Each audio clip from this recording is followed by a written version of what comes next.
Dark web একটা ভয়ঙ্কর অন্ধকার জগৎ।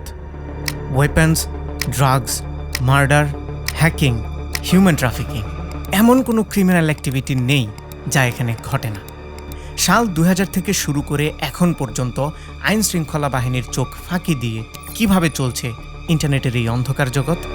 Let's find out. ইন্টারনেট বর্তমান পৃথিবীর চেহারা পাল্টে দেওয়া একটা জিনিস। শহর থেকে গ্রামে, বাচ্চা থেকে বুড়ো, পার্সোনাল লাইফ, অফিস কিংবা বিজনেস, সব কিছুই এখন ইন্টারনেটের উপর নির্ভরশীল।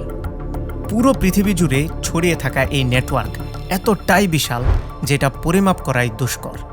অথচ এই বিশাল ইন্টারনেটের মাত্র 10% আমরা সবাই অ্যাক্সেস করতে পারি।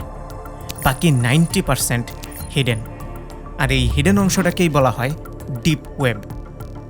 ডিপ ওয়েবেরও সর্বোচ্চ গভীরে ইন্টারনেটের মাত্র 0.1% জায়গা দখল করে আছে ডার্ক ওয়েব।